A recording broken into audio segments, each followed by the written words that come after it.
Welcome to Millennial Baper. Kang Riza Solihin. Welcome Kang. Welcome to Millennial Baper, Kang Riza. Thank you. Akhirnya kita bisa ketemu, kita bisa ngobrol, kita bisa sharing, kita bisa saling menginspirasi. Iya. Puji Tuhan. Ketundanya lumayan ya Kang, lama. Ya, puji Tuhan. Yang pasti bersyukur masih hidup. Masih hidup. Ya, itu poinnya. Itu penting. Itu poinnya masih hidup ya. Ya, kita masih Nah, hidup. kalau kita tahu tentang Kang Riza ini adalah orang salah satu pendeta yang setahun tuh bisa khotbah 700 kali nih. Oh iya. Padahal hari ini 360. 360 berarti sehari itu bisa 2 sampai 3 kali. Ya, hari Minggu aja di gereja 7 kali. Sekarang ekosistemnya udah kayak normal, Pak. 60% lah. 60% untuk yang gereja lokal ya. Oh, oke. Tapi kalau ngelihat gereja di luar, gereja di kota besar mungkin 30% tutup. Kota besar ya? Kota besar, karena mereka sewa. Karena mereka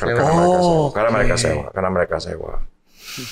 Karena sewa itu ya berat dalam arti ketika mereka mau kembali ke tempat yang disewa sebelumnya, volunteer udah tercecer, jemaat sudah tercecer, untuk kumpulinnya juga sulit, dan semua alasan kan sepertinya masuk akal.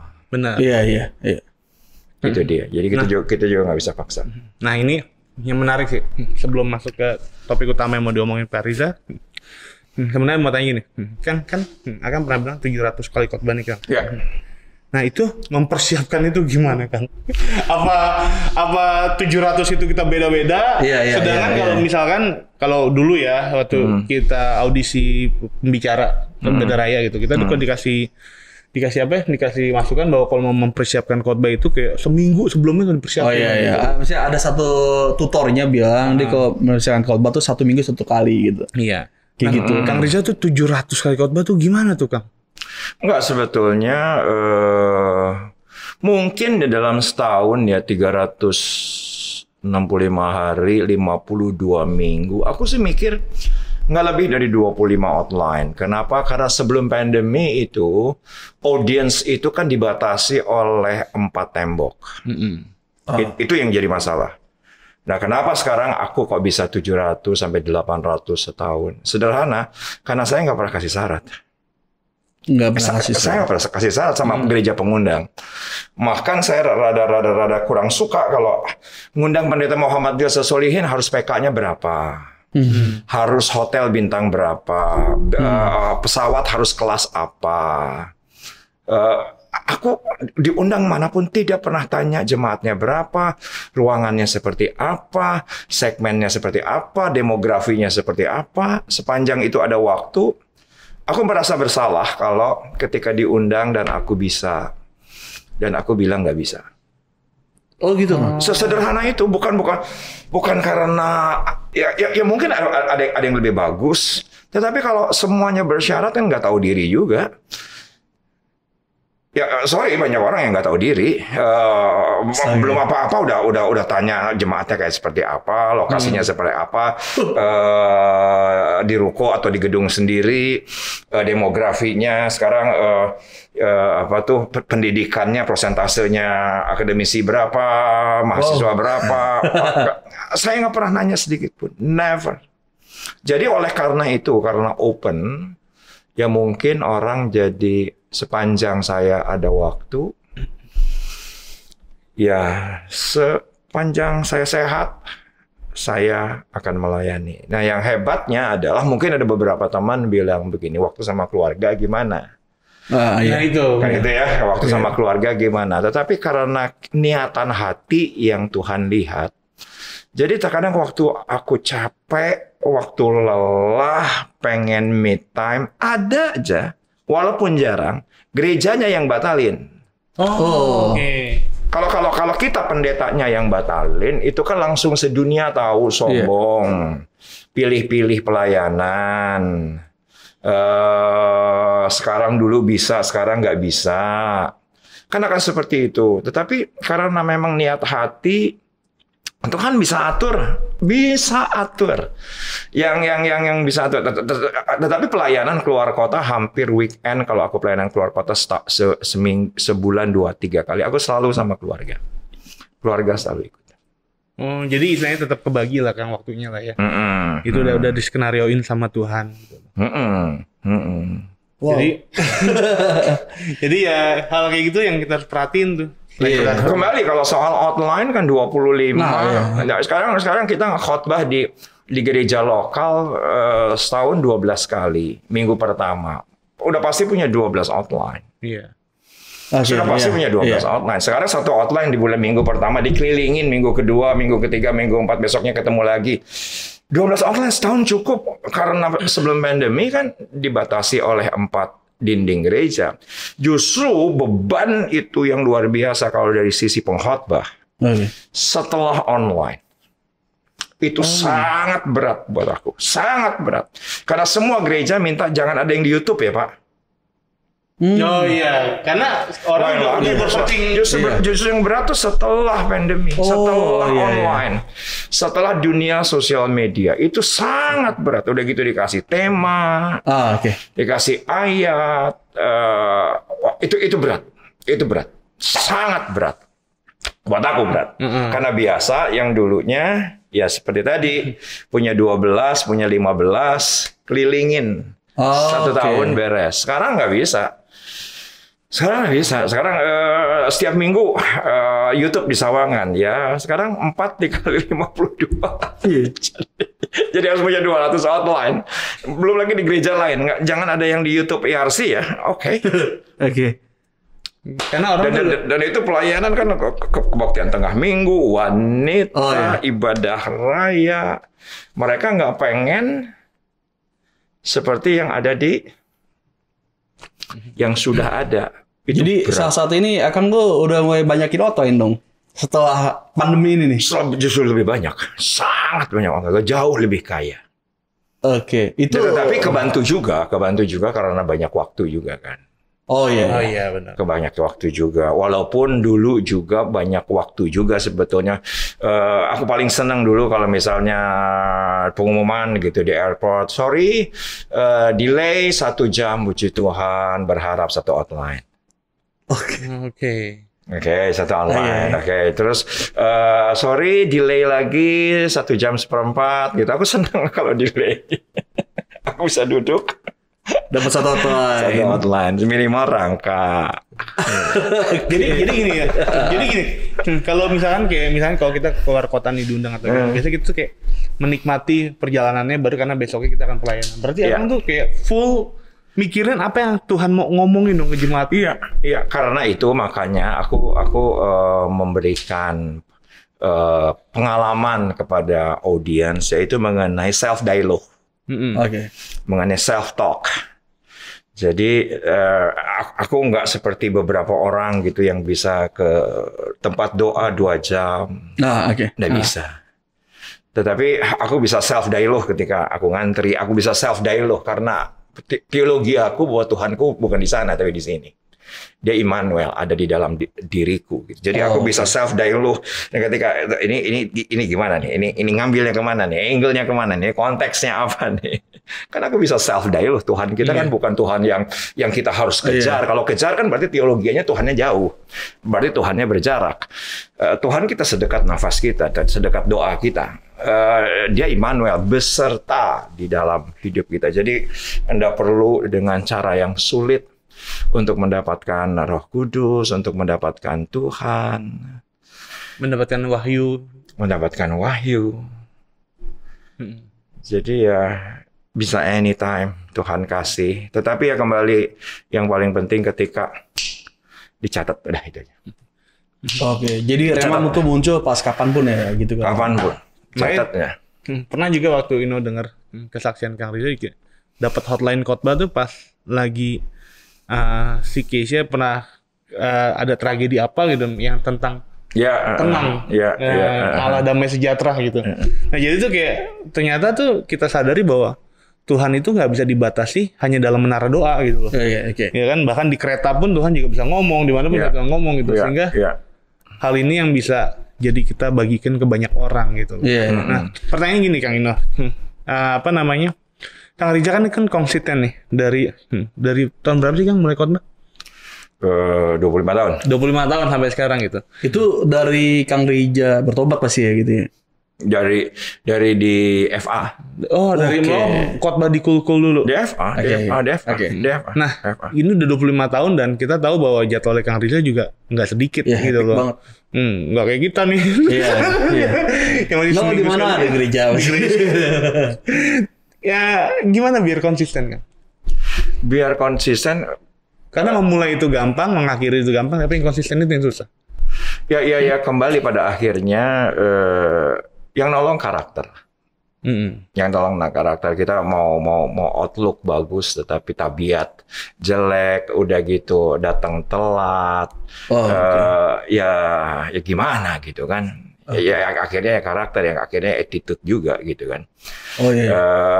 Ya kita nggak bisa jaga diri ketika kita berjumpa dengan pengundang, dengan jemaat. Itu kan juga yang kadang-kadang orang lebih melihat itu dibandingkan isi khotbah.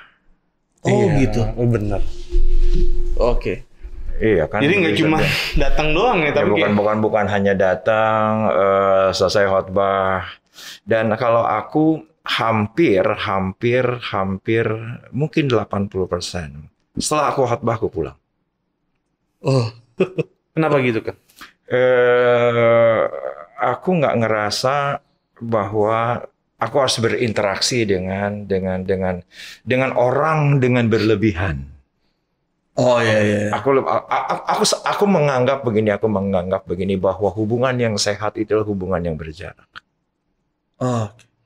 Hubungan yang sehat adalah hubungan.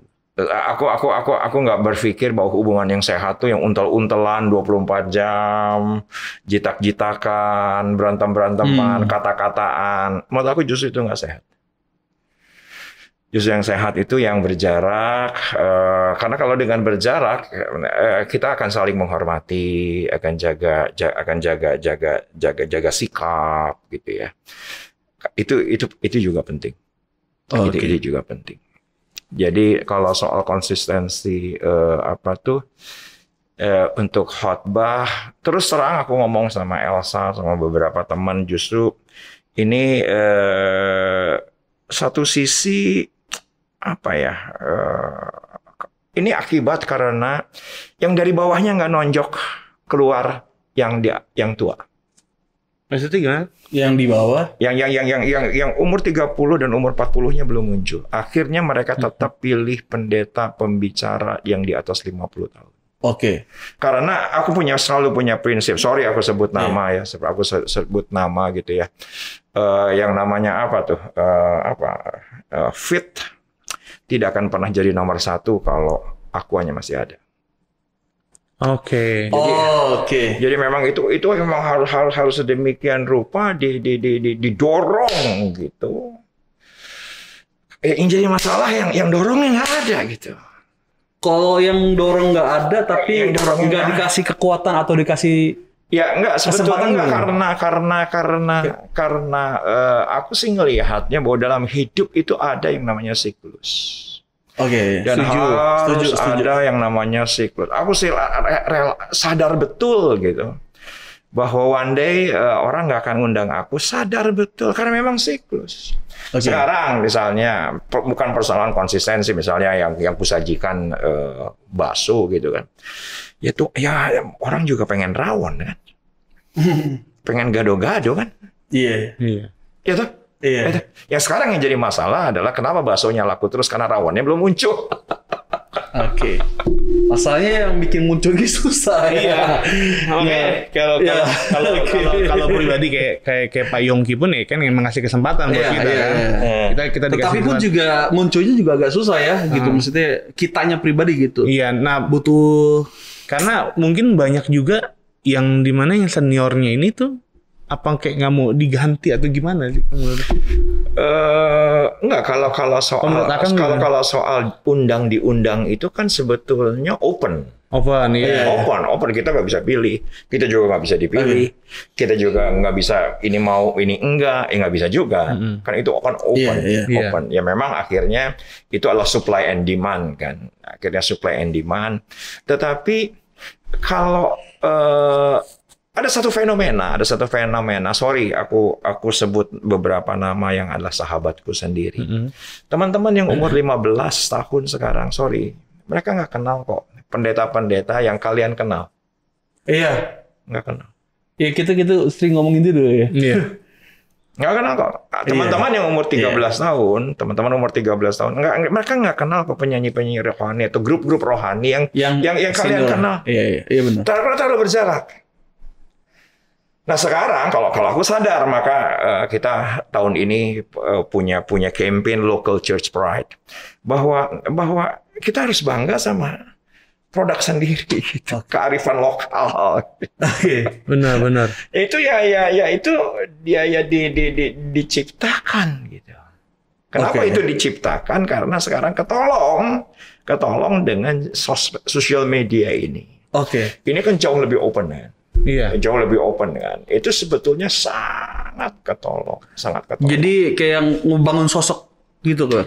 Ya karena sorry, teman-temanku yang kalian juga kenal yang hari ini gitu kan, ya semua karena dicipta oleh karena media kan. Iya. Ya memang betul mereka punya kelebihan yang hebat, Tuhan pakai dahsyat mereka, tetapi media itu menjadi alat penyalur untuk message, talent, icon sampai kepada audiens. Sampai kepada jemaat. Justru itulah yang menjadi tugas berat gereja. Kalau sebelumnya jemaat yang bekerja keras datang ke gereja, bangun lebih pagi, parkir, panas, jajan. Mereka yang harus hadir ke gereja. Setelah pandemi, gimana gereja menghadirkan dirinya, pengurapannya, kebaikan Tuhannya, mukjizat Tuhannya ke handphone jemaat. Iya benar. Tapi aku justru melihat sebuah opportunity hebat. Opportunity hebat. Justru di setiap musim selalu ada kesempatan. Sekarang kita mau melihatnya dari sisi mana saja. Tapi setuju nggak sih Om kalau Kang Reza ada satu statement ngomong gini nih. Hal itu oke, ada kesempatan, tetapi bagi orang yang melek sama namanya medsos, dia jago bikin desain, dia jago bikin konten yang bagus, sehingga gereja-gereja yang kurang baik gitu akhirnya tertinggal gitu. Untuk saat ini. Ya benar. Itu betul, artinya gini. Pokoknya segala sesuatu yang didoakan berbeda dengan yang tidak didoakan. Segala sesuatu yang diseriusin berbeda dengan yang nggak diseriusin. Sesuatu yang spesial pasti berbeda hasilnya dengan sesuatu yang kita tidak anggap spesial. Kan gitu. Nah seringkali kita mengambil sikapnya ini bahwa asal ada. Tidak menganggap spesial gitu. Tidak menganggap spesial. Aku diundang podcast hari ini sama kalian gitu. Kemarin aku yang WA Ino gitu. No, kita akan bahas ini, pertanyaannya ini. Aku sudah siapin ini, aku sudah siapin ini. Tadi malam aku sudah siapin bajunya, harus siapin ini. Karena aku nganggap spesial. Tapi kalau misalnya tadi pagi gitu, Kang ada di mana? Ya kalau bisa aku datang, kalau enggak ya nggak apa-apa kan. Sekarang udah kan berarti nganggap tidak spesial. Iya benar. Kan itu yang jadi masalah. Gitu. Itu yang jadi masalah, dan itu juga yang menurut aku perasaan itu aku selalu jaga, dan puji Tuhan selama 25 tahun tuh nggak pernah hilang. Besok aku akan pelayanan di Bekasi nih. Aku tahu itu spesial. Nanti malam tuh aku udah sediain pasti bajunya. Sepatunya yang mana? Ya ditolong Elsa, ditolong istri. Kamu pakai baju ini, jangan pakai baju ini. Kenapa? Karena aku anggap spesial. Karena aku bukan nganggap ya udah tinggal khotbah, outline ngomong, tinggal asal ngomong, ya enggak gitu. Nah itu yang jadi masalah sekarang, bukan masalah jatuh itu jadi konten atau enggak. Iya. Bukan bercandaan jadi konten dan jadi atau enggak, tetapi orang itu mengupayakan menganggap itu serius, menganggap itu spesial. Pasti hasilnya berbeda. Bener. Dengan ya udahlah. Yang penting ada. Ya nanti kalau Ino ngehubungin Sabtu pagi aku datang, ya kalau Ino nggak telepon ya aku juga nggak apa-apa, mudah-mudahan Ino lupa. Ya berarti kan aku tidak menganggap spesial aku datang ke sini. Iya. Tapi kemarin gue udah WA lu kan. Udah. Bukan lu yang ingetin gue yang kita besok membahas apa, kita mau bicara apa, pertanyaannya apa, karena nganggap spesial. Setuju. Kan itu penting gitu. Itu formula bukan sih Bang? Kayak Kang kayaknya. Apa? Itu formula bukan sih kayak gitu. Jadi kita segala satu kita harus anggap spesial. Kita harus anggap spesial. Memang harus anggap spesial karena kita spesial. Apapun itu kan ya, bukan hanya khotbah, bukan hanya khotbah, tapi semuanya. bikin konten pun juga begitu ya. Karena ini spesial. Soal hasil, saya selalu soal hasil memang itu terserah Tuhan.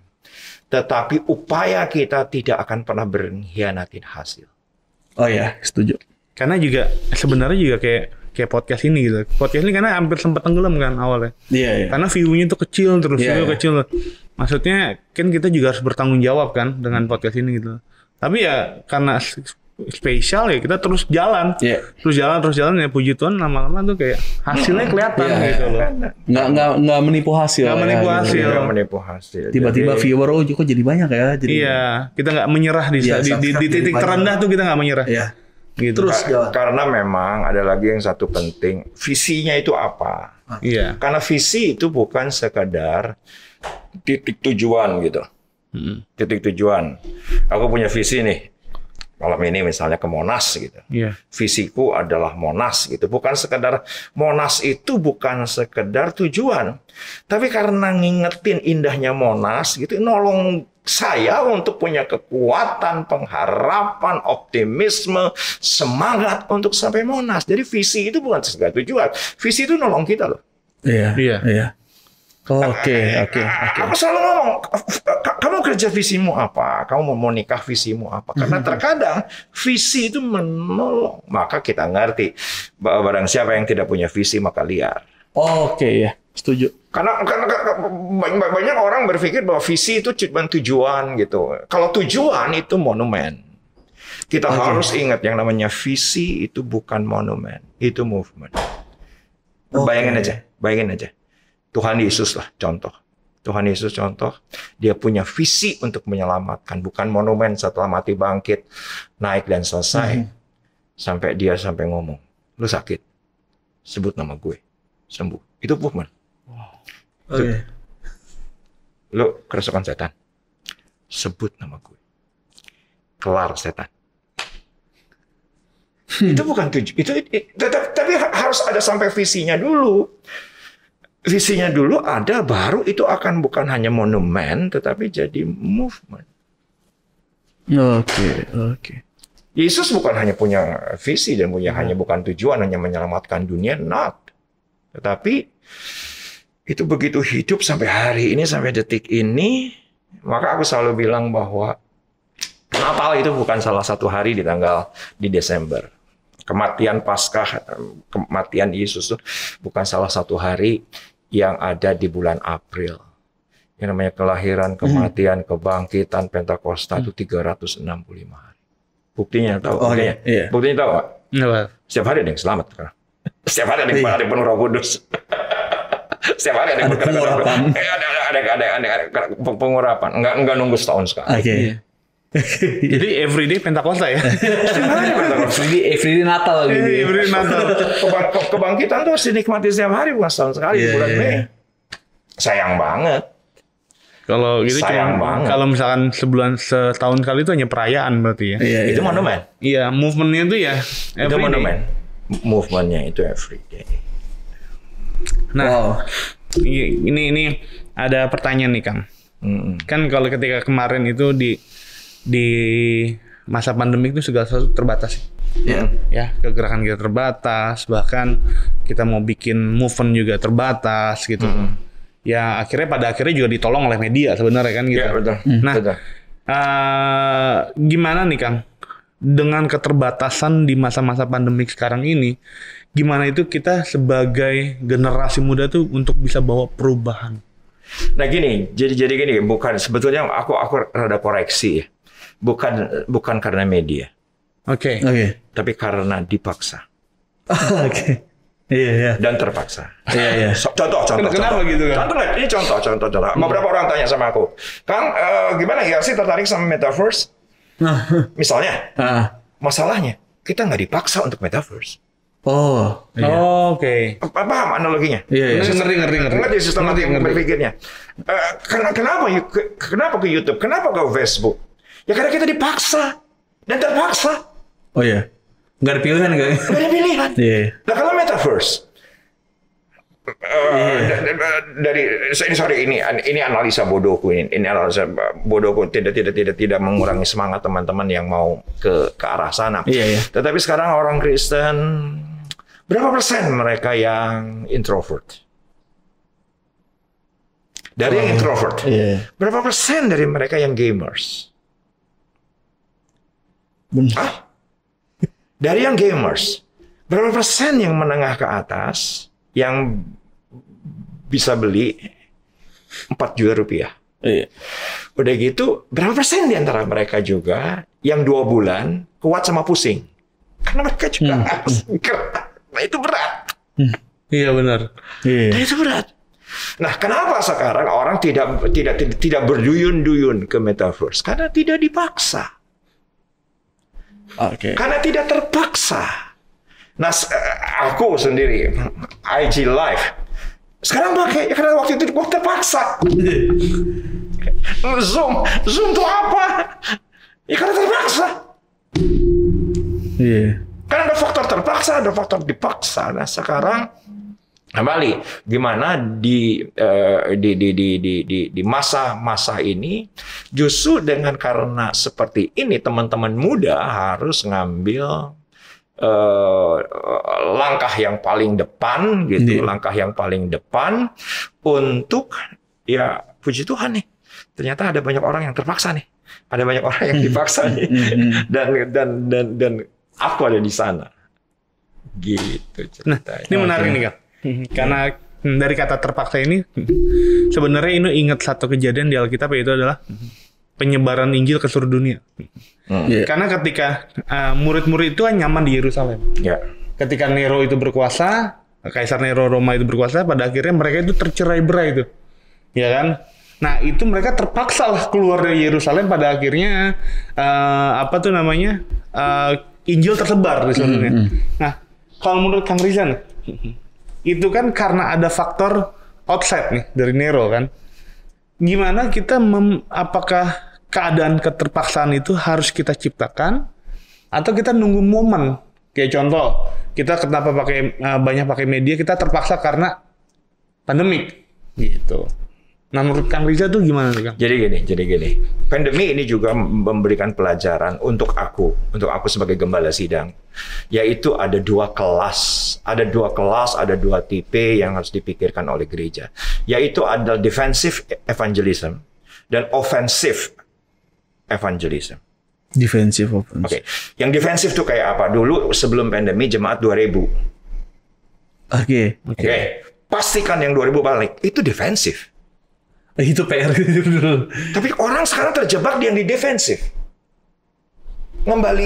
Fokus kepada yang ngembali. Yang ofensifnya gimana? Contoh sederhana, yang paling sederhana, yang paling simpel adalah kenapa Alkitab kita di Perjanjian Lama.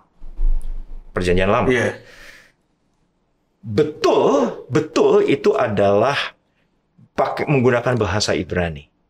Tetapi di banyak kasus menggunakan bahasa Aram. Karena Aram itu adalah bahasa internasional. Itu ofensif. Kenapa sekarang perjanjian baru tidak lagi pakai Ibrani tapi pakai Yunani? Karena Yunani itu adalah bahasa internasional. Dari situ aja kita melihat sebuah pola bahwa not only defensif harus juga ofensif. Oke. Aku belajar deh. Sekarang yang jadi masalah 2000 viewers, 2000 zaman pandemi. Lu kalau cuma mikir yang 2000 bahwa yang harus nonton itu defensif. Kayak kami, persoalan berat. Jemaatnya nggak punya pulsa, handphonenya nggak provide, jaringan nggak ada, kuota nggak punya. Terus aku berhenti. Aku tidak akan pernah berhenti karena masih ada jutaan di sana yang bisa dilayani. Oke. Nah, sekarang kita mau mikir yang mana? Defensif akhirnya frustasi. Sedangkan ini dunia, ada kesempatan lebih besar ofensif. Ada kesempatan yang lebih besar ofensif. Ini contoh sederhana. Keisha anakku yang nanganin production udah mumet. Terlalu pengulangan, repetisi. 2 bulan yang lalu dia ikut ke program 1000 guru. 1000 guru. Jadi 1000 guru itu ada di sosmed 1000 guru gitu. Foundersnya itu adalah orang Kristen, mengkombinasikan wisata dengan hari pertama ngajar di SD terpencil. Oke. Nah, Keisha itu udah ke Labuan Bajo, udah ke Belitung, udah ke Lombok. Nah, yang kemarin itu ke mana? Yang kalian pernah pergi? Yang NTT? Rote. Jakarta, mana tuh? Kupang ke airport, dari airport ke Rote naik boot. Ke Rote naik boot. Ketika naik boot ngobrol dong. Ngobrol. 1000 guru bilang gini, ini anaknya Pendeta Muhammad Riza Solihin. Oh gitu, saya setiap minggu nonton ibadahnya IRC Sawangan. Jadi grup kamu untuk kali ini gratis. Aku yang akan bayar karena aku diberkati oleh pelayanan ini. Keisha pulang ke rumah. Aku tuh bilang gini, itu si 1000 guru tuh ngomong gitu sama semua orang, Pak. Dia ngomong, ini anak Pendeta Muhammad dari 10 kenal kita. Itu ofensif. Oke. Ngerti. Ya bisa bilang itu jemaat lah jadi ya. Tapi ya bisa bilang itu jemaat jadinya ya. Karena setiap minggu dengar kamisa gitu. Nah sekarang kita ini sekarang sudah mulai terjebak nih antara offline dan online. Iya. Kita udah mulai terjebak nih. Padahal kalau menurut aku yang offline itulah defensive evangelism. Oke. Yang online itu adalah offensive evangelism. Ini podcast. Ini offensive. Tidak ada batasan. Iya benar. Dinding. Sok. Justru sorry ketika orang menurunkan semangat online, teman-teman yang kayak kalian yang harus bersemangat upgrade diri, upgrade alat, upgrade SDM. Karena ada opportunity market sekarang yang ini turun. Jadi gitu. Berarti kan sekarang di IRC khususnya ngakuin itu. Tambah kencang. Kita tambah upgrade. Oke. Kita tambah upgrade, kita tambah doakan karena kita tahu ini spesial. Karena ini spesial, karena ini layak harus dikerjakan. Soal hasil, ya Tuhan. Soal output, ya Tuhan. Maaf, soal kolekte, ya Tuhan. Kita nggak tahu yang di rote QR ke kita atau enggak. Ya kita I don't know. We don't know. Kita nggak tahu. Itu jemaatnya Tuhan. Yang penting kita sungguh-sungguh ngerjainnya. Bilang acara itu spesial. Iya. Ini kita spesial. Aku selalu bilang sama teman-teman production yang kamu kemarin kirim foto, anak kelas 5 SD. Itu dia production multimedia di gereja kita. Dia pegang kamera center. Wow. Sorry. Itu kamera yang dia pegang ratusan juta. Sorry, aku sebutin angka. Iya. Tetapi yang aku mau bilang adalah begini ya, bukan soal angkanya, bukan soal alatnya, tetapi aku juga harus kasih kesempatan untuk kelas 5 SD. Iya. Kelas 5 SD. Kecil Kelas 5 SD. Megang ratusan. Kelas 5 SD. Nggak maksudnya. Apa ya? Aku berpikir sederhana gitu ya, kalau aku di gereja gitu ya, atau aku di gereja dimanapun gitu ya. Yang aku puji Tuhan gitu. Mikirnya cuma gini, 30 tahun lagi gereja ini pasti masih ada.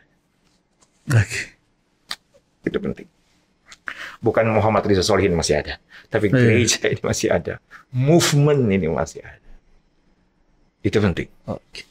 Jangan sampai hanya sampai titik monumen, umur kita selesai, semuanya juga ada jatahnya. Itu sesuatu yang pasti dan selesai. Jangan pernah. Nah, pertanyaannya gini Kang. Kalau misalkan nih, ini boleh tanya Kang. Kalau IRC sendiri kan, ya puji Tuhan kayak sumber dayanya itu ada. Nggak ada. Salah. Nggak ada. Berarti waktu dimulai start awal berarti dipaksa dong, Bang? Karena terpaksa. Nggak ada. Jadi benar-benar pure kosong gitu kan. Saya kasih tahu. 15 Maret 2020. 7 kali kebaktian. 16 Maret Presiden berdoa di rumah, kerja di rumah, sekolah di rumah. 22 Maret, apakah kita punya online? Tidak punya. Upload itu apa? YouTube itu apa? Encoder itu apa? Switcher itu apa? Jadi berangkat dari ketidaksiapan dong awalnya Kang. Iya, karena sorry, gereja kita, gereja kami gitu, gereja saya gitu ya. Yang namanya pengurapan di tempat tertentu, lagu tertentu, alamat tertentu, gedung tertentu.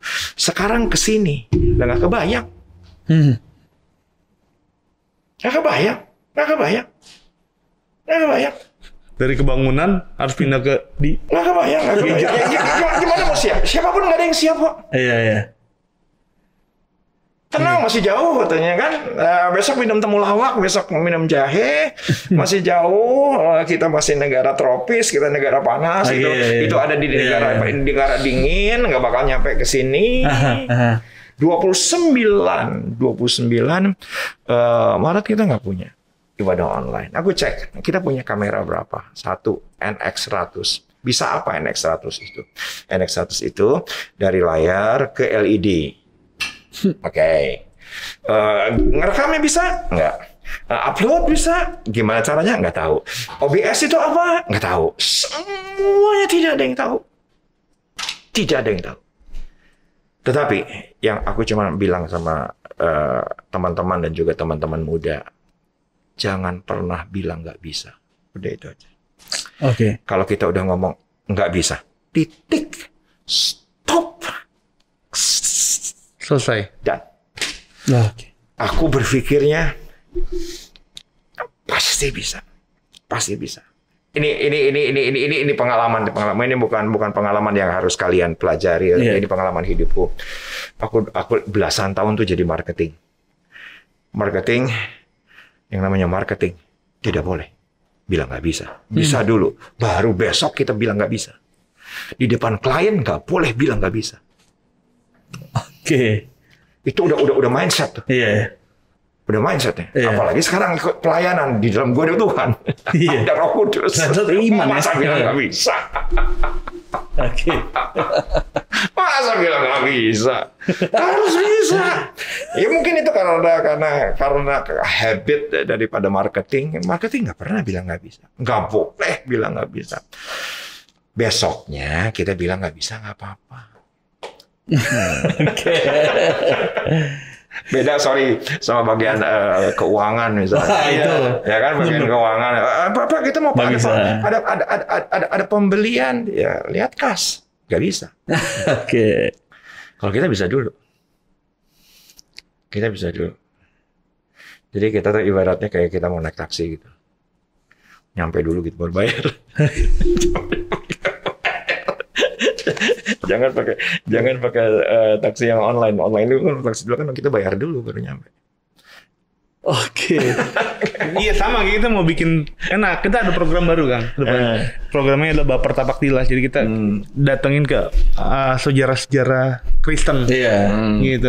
Awalnya kayak masa bisa sih gitu loh. Iya, karena ekspektasi kita mau bikin sejarah kayak Vice gitu, kayak Nat Geo minimal gitu. Dan memang bisa kita pikir gitu. Apalagi kita kemarin kita survei jadi ternyata tuh ada ada musim wayang.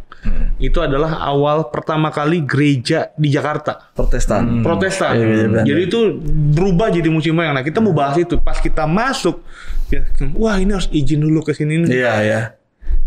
Udah bisa. Akhirnya kita putusin minggu depan cara lain tetap jalan.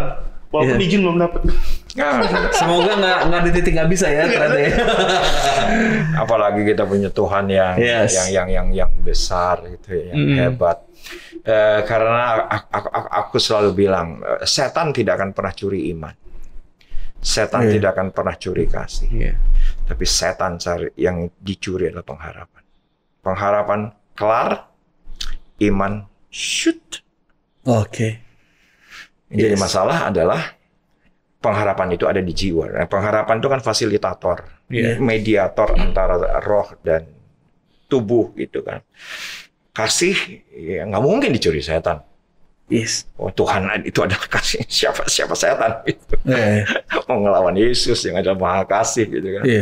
Iman juga Roma 12 Ibrani 12 jelas bahwa aku yang menulis iman yang dalam hidupmu. Itu seal dalam roh. Tapi gimana yang ini tuh jadi realita? Yang merealitakan adalah sauh yang kuat si pengharapan itu. Nah ini yang sering kali yang dicuri setan. Nggak bisa, nggak mungkin. Akhirnya semua yang baik gak jadi realita. Oke. Itu sama kayak cerita ini Kang ya. Kayak di Alkitab tuh kayak yang Zakheus ya. Lazarus. Ya kan? Oh ya, nggak mungkin lah. Ya nggak mungkin lah, udah mati. Bahkan Thomas juga bilang, ayo kita pergi untuk mati bersama-sama dengan dia gitu kan. Ternyata ya bisa gitu loh. Kita punya Tuhan yang begitu. Ini suka banget yang Kang Rizal suka bilang kita ini terbatas, tapi kita punya Allah yang tidak terbatas. Itu yang menyanggupkan kita untuk bisa. Gitu. Jadi di tengah-tengah pandemi tapi yang hebatnya adalah Tuhan yang tidak terbatas itu tetap mau pakai kita yang terbatas. Oke. Itu ini komplit ya. Itu sih dahsyat banget. Maksudnya aku kemarin bahwa Tuhan Yesus itu sama seperti tunggul Isai. Aku tuh baru tahu loh. Tunggul itu adalah tunggul. Pohon yang ini ya, yang ditebang. Yang ditebang. Jadi pohon yang ditebang. Pohon yang ditebang. Sisaan. Tetapi ada tunasnya gitu. Iya. Mungkin kita pada sebuah titik gitu, aduh, iman gue ditebang nih, pengharapan gue ditebang nih. Tapi Tuhan tuh nggak bisa ditebang dalam hidup kita. Wow. Nggak bisa ditebang. Makanya Alkitab bilang buluh yang terkulai tidak dipatahkan. Artinya bahwa ketika semua orang bilang nggak mungkin, nggak bisa, kata Tuhan tetap bisa.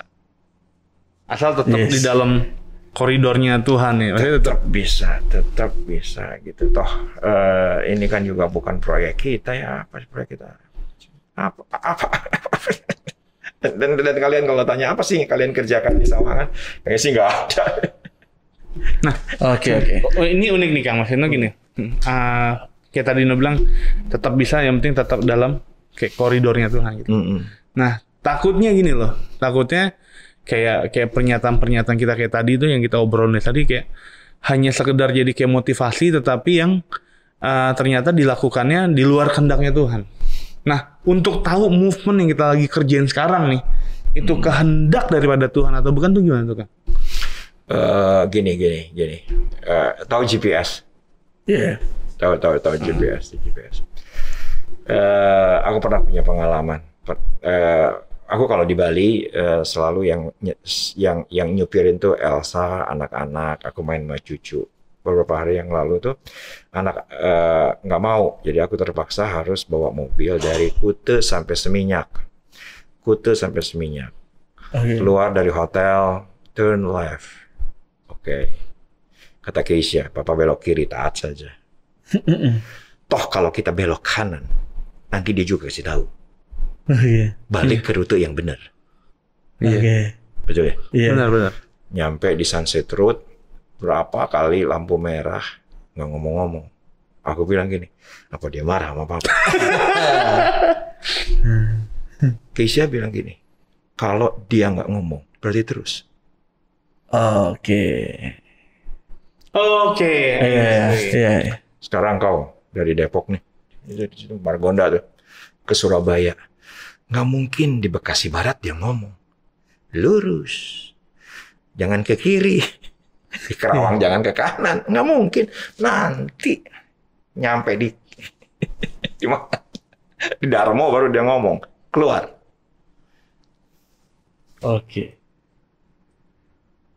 Nggak, keren analoginya. Iya, bagus analoginya. Tapi kita berarti harus peka juga Kang ya. Oh iya, karena kita punya self dialogue, kita punya self talk, kita punya pengalaman bersama dengan Tuhan, masing-masing punya pengalaman, masing-masing punya infrastruktur, punya panca indera yang Tuhan pakai dalam kehidupan kita, dan kita tahu bahwa itu Tuhan. Oh yes. Awal pandemi aku sampai pada sebuah titik tahu kenapa orang mau bunuh diri.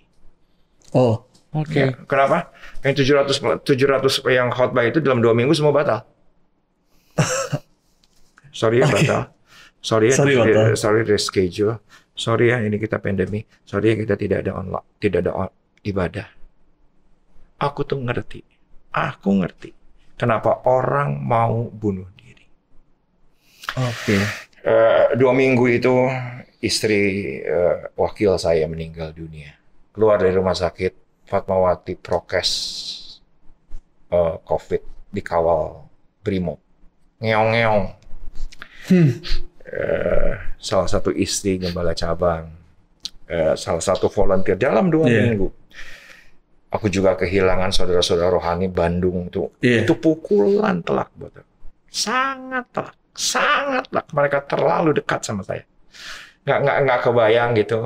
Ada satu hamba Tuhan keluar dari rumah sakit Boromies. Nggak dapat peti jenazah. Nggak kebayang.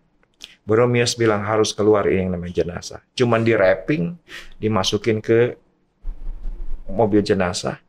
Akhirnya dapat peti jenazah. Itu jenazah dimasukin ke peti jenazah di pinggir trotoar Kota Bandung. Hancur saya. Kalian jangan ngomong Mazmur 91 sama gue waktu itu.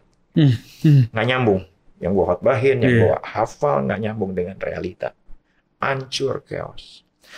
Dan ketika ya aku menguatkan imanku, menguatkan dengan puji-pujian, ketika jalan kaki, ketika lari, ketika jogging, kok ya bisa-bisanya waktu jogging ada sebutir pasir di mulut sepatu. Gampang. Tinggal lari aja. Sebutir pasir pasti akan keluar. Ini enggak, malah masuk. Semakin masuk, jalan keseret. Aku bilang, ini dulu nggak bisa deh. Kayaknya gue harus ambil. Itu aku inget banget. Aku buka, aku ambil. Tuhan tuh ngomong gini, imanmu keseret, pelayananmu keseret, pengharapanmu keseret. Cuman gara-gara sebutir pasir.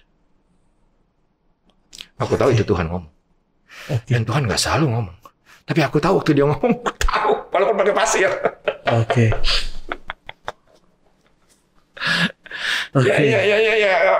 Orang cuma sebutir pasir, cuma sebutir, tapi ya cukup gitu untuk orang itu tidak bisa berlari, tidak bisa berjalan, tidak bisa melangkah, ya sakit kok.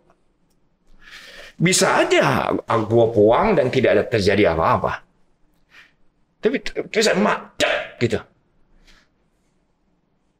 hanya karena sebutir pasir.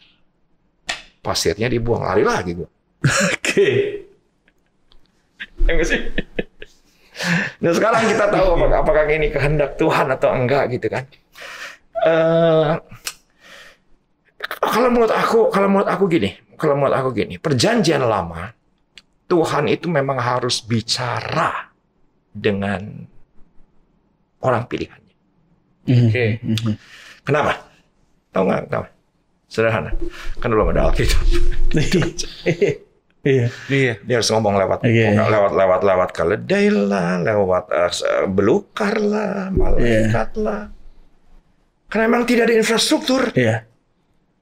Nah sekarang bikin podcast untuk kemuliaan nama Tuhan, untuk rencana Tuhan digenapi. Selama memang belum ada benturan yang keras, jalan aja terus. Jalan terus. Aku selalu bilang, kalau kita tahu di firman Tuhan itu adalah proyeknya Tuhan, jangan terlalu lama berdoa. Eksekusi langsung. Eksekusi. Oke. Setelah itu salah ya enggak apa-apa. Setelah itu tidak sempurna ya enggak apa-apa. Dari situ kita belajar. Yang penting kan ada frame besar dan ada puzzle kecil gitu kan. Frame besarnya kita kan udah tahu. Kalau puzzle kecilnya ya mungkin salah tempat, yang di atas harusnya di bawah, yang di bawah harusnya di tengah. Ya udah nanti kita perbaiki. Dan nggak usah tanya Tuhan juga kan, mana yang harus diperbaiki. Yang penting kan frame-nya. Seru juga. Seru. Keren nih kan. Seru. Dapat analogi yang bagus. Kita dari tadi cerna terus sih kan.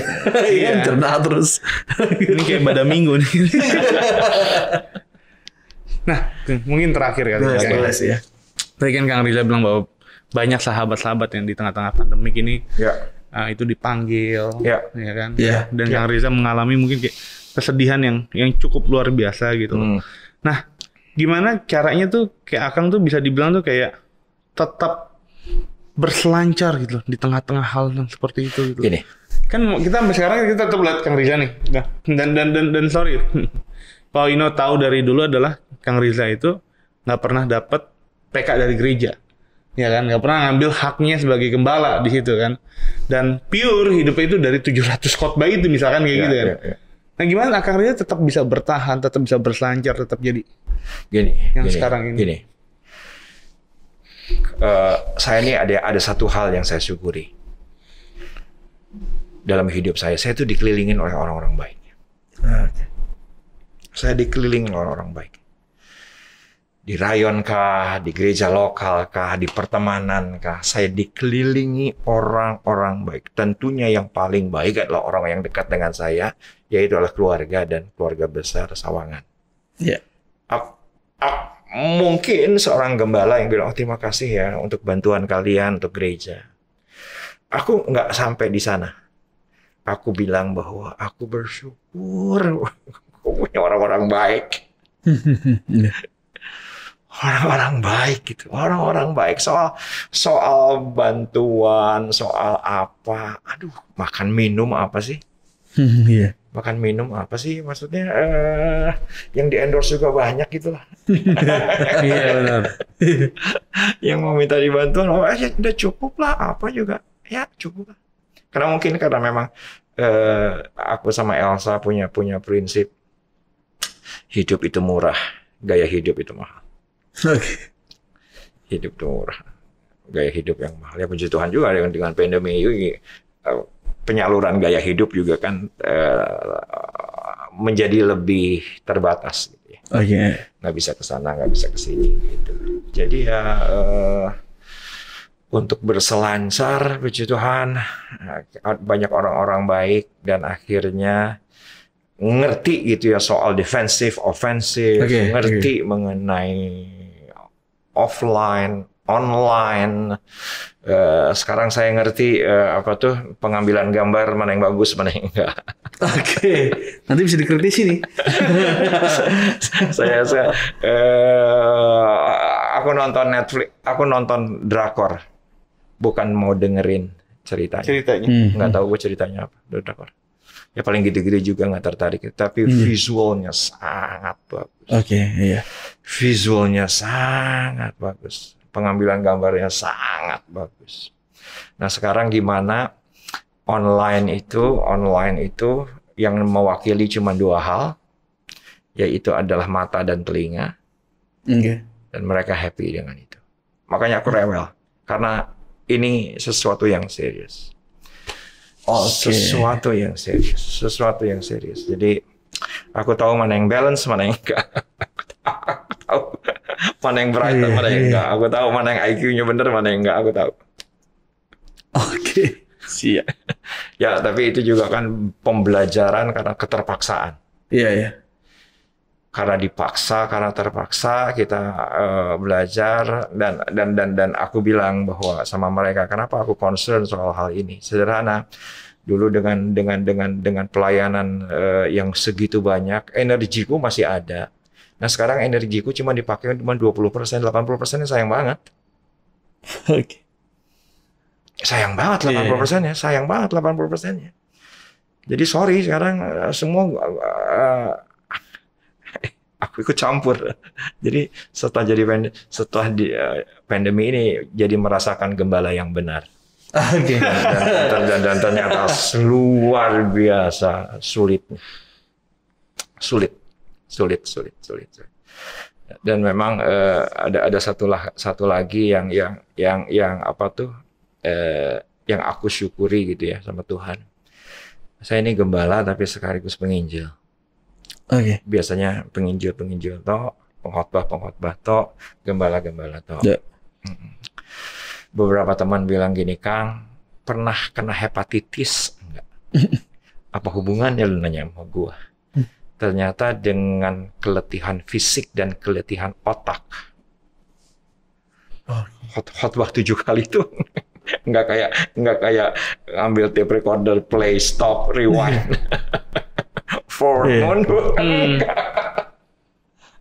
Walaupun khotbah yang sama, tapi otak mikir kan? Benar. Iya.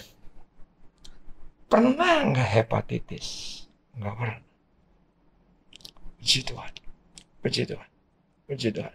Ada teman yang sama-sama pengkhotbah setelah 30 tahun. Akhirnya jadi gembala. Baru berapa? 5 minggu. Gue jadi gembala setengah gila ya. Gue udah 25 tahun, untung gue gak gila. Banyak yang harus dipikirin. Tapi ya enjoy lah. Tuhan baik. Karena dikelilingi oleh orang-orang baik. Ya, itu poinnya penting. Dikelilingi oleh orang-orang baik. Jadi pandemi banyak banget hal yang akan dapat ya, energi, ilham baru, terus buang sebutir pasir dan lain-lain itu. Banyak pewahyuan. Dan tapi poinnya adalah aku terus belajar setiap hari soal hal ini. Yaitulah kerendahan hati. Oke. Kerendahan hati. Ya sekarang kalau kita di GPS gitu, turn left. Emang lu doang yang tahu belok kiri. Emang belok kanan emang apa yang salahnya? Emang kalau lurus ya soal turn left aja kita harus rendah hati taat. Oke. Hah? Soal turn left yang ngomong mesin gitu, dia nggak kenal kita dia. Mesin nih ngomongnya, bukan gembala nih ngomong. Bukan kakak rohani yang ngomong. Kan perlu kerendahan hati untuk tahu jalan yang benar kan. Tapi kan kita tahu bahwa kita yang sudah netapin tujuannya. Yes. Ya kan, kita tujuannya mau kemana. Ya akhirnya kita harus nurut. Kerendahan hati. Wah, cakep. Yes. Benar. Karena aku pernah. Nggak tahu kenapa Google Maps-nya ngaco. Google Maps-nya pada sebuah titik. Nggak tahu somewhere di mana di Depok.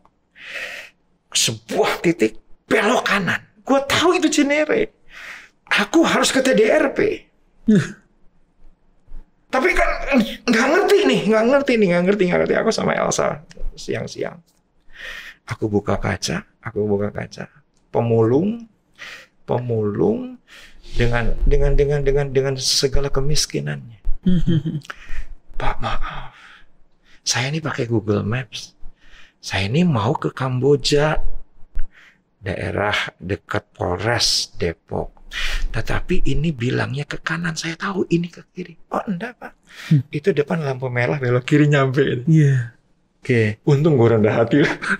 Oh iya. Mau nanya. Nggak keras-kerasan sama Google Maps.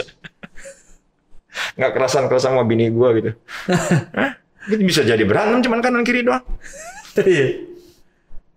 Oke. Tinggal buka Kerendahan hati. kaca, walaupun yang kita tanya nggak meyakinkan gitu kan.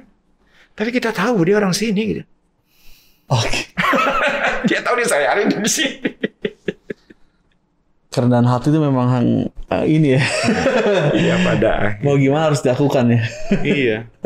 karena dengan rendah hati kita mau terus belajar, tetap menganggap nggak bisa, tetap kita menganggap nggak mampu, menganggap kita tidak terbatas. Yes. Terus belajar. Oke, Thank you. Thank you banget Kang Riza. Thank you udah datang ke Millennial Baper. Thank you, Kang. Banyak yang didapat. Ya, kita banyak diam jadi cerna terus. Biasanya gini kalau kita ngundang pendeta-pendeta yang apa yang udah dipakai dengan luar biasa tuh banyak diam. Kita diam. Kayak kemarin kita Roni Manda. Diam aja. Dengar kisah lu diam aja. Hebat. Oke, thank you. Ya, kan, jadi lebih mudah sebenarnya. Thank you banget Kang Riza. Udah datang ke sini. Bagi teman-teman yang suka akan video ini boleh di like, boleh di subscribe, bahkan di share. Boleh komen juga teman-teman karena kita juga butuh pasukan. Kita perlu kerendahan hati. Betul. Dan juga jangan lupa nonton video-video Millennial Baper yang berikutnya hanya di satu channel yaitu adalah Millennial Baper. Tuhan berkati. See you guys.